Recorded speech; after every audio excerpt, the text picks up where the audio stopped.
चढ़ाने का भी एक तरीका होता है, समझ में आता है? सीधा बेलपत्र और उल्टा बेलपत्र समझ लेना, बहुत अच्छे से समझिएगा। शिव जी के सम्मुख में शंकर भगवान के शिवलिंग पर जब बेलपत्र चढ़ता है तो बेलपत्र का जो सीधा भाग होता है वो शिव जी के शिवलिंग पर होना चाहिए, उल्टा भाग ऊपर होना चाहिए। बहुत ध्यान से समझना हो। जब नंदीश्वर को बेलपत्र चढ़ाते हो, नंदी जो बाहर होता है उसको बेलपत्र चढ़ाते हो, तो नंदी को दो जगह बेलपत्र चढ़ती है, आपको ध्यान में होगा। पहली बेलपत्र नंदी को जब चढ़ती है तो नंदी के सामने चढ़ती है, तो उसका बेलपत्री का जो डंडी का मुख है वो नंदी की ओर होता है और बेलपत्री की पत्ती का मुख शंकर जी की ओर होता है। समझ में आ रहा है सबको? डंडी का मुख, जैसे नंदी ऐसे बैठा है तो डंडी का मुख नंदी की ओर होगा, पत्ती का मुख शिव के, और ये सीधी की सीधी नंदी के सामने नीचे रखा जाती है, नंदी के सामने। और एक बेलपत्र जब नंदी के ऊपर चढ़ती है तो डंडी का मुख शिव जी के ऊपर होता है और इस पत्ती का मुख नंदी के सिर पर नंदी की ओर होता है। ये दोनों में बहुत अंतर है महाराज।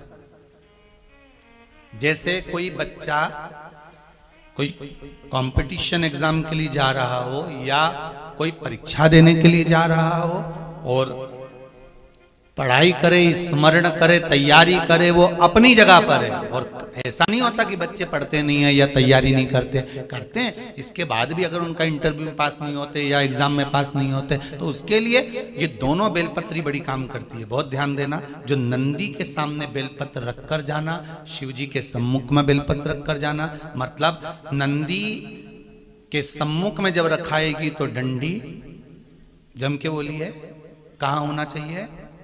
नंदी की ओर। और जब ऊपर रखाएगी तो डंडी शिव की ओर हो। ये दो बेलपत्र रखकर शिव जी का स्मरण कर कर जाएं, कार्य सफलता की ओर बढ़ता है। कोई काम के लिए आप जा रहे हैं तो उसमें सफलता मिल जाती है, उसमें सफलता प्राप्त हो जाती है। शिव जी को बेलपत्र चढ़ा रहे हो, जो चिकना भाग है, सीधा भाग शिव जी के ऊपर, शंकर भगवान के ऊपर। थाली में अगर शिवलिंग का निर्माण कर रहे हो, पार्थिव शिवलिंग का निर्माण कर रहे हो, तो थाली में जब बेलपत्र रखोगे तो सीधी रखोगे, फिर उसके ऊपर शिवलिंग का निर्माण करो। अगर आप निर्माण करते हैं पार्थिव शिवलिंग का और बनाते हैं बेलपत्र का नीचे, महाराज शंभू